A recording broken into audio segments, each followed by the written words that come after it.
For this video guys, meron tayong gagawin dito mga kamaster. Ayan, merong karaoke, merong bluetooth speaker itong dinala sa atin. At yung kanyang itsura ito, ang kanyang tatak mga kamaster, HTM. Yan.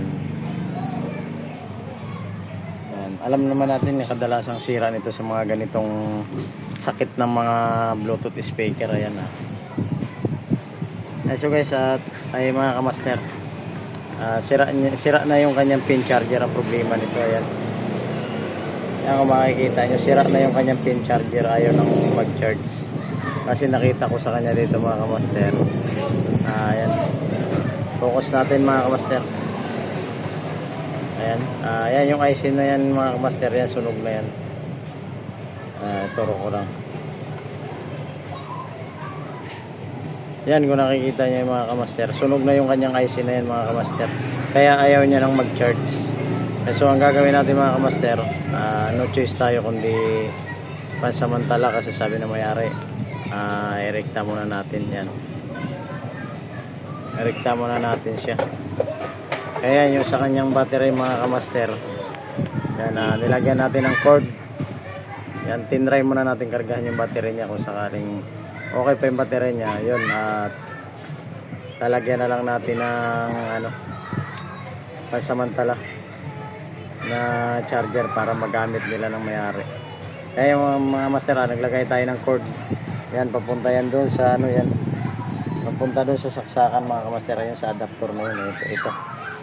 Kasi sabi ko sa mayari, delikado, gagana naman yan kaso hindi magtatagal. Sabi naman ng mayari mga kamaster, okay lang daw yun, at least may magamit sila pansamantala.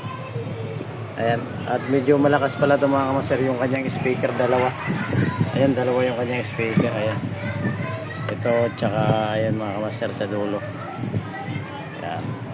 At yun, antay-antay na lang natin konti mga kamaster, at kakargahan natin yung kanyang battery para makita natin kung gagana. Kasi wala tayong pambili ng pang-convert na IC mga kamaster, kaya sabi na may-ari, pansamantala lang daw muna yan. Ibabalik din daw nila pag may budget na.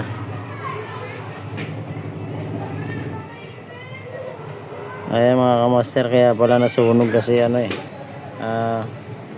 kaya pala siya nasunog mga kamaster, kasi may nabasa siya. Yun patak, basa. Yan, kaya doon muna tayo sa mag-battery, mag-jumper ng cord charger niya para may magamit lang daw sila, sabi ng may-ari. Kasi hindi naman natin ginagawa yung mag-convert ng cord USB doon sa kanyang battery. Yan gagawin natin mga kamaster, pansamantala lang daw yan, sabi ng may-ari, at gagamitin nila para may magamit. Ibabalik na lang daw nila pag may budget na sila. Kaya mga kamaster, hanggang dito na lang, at update ko kayo mamaya kung okay na siya.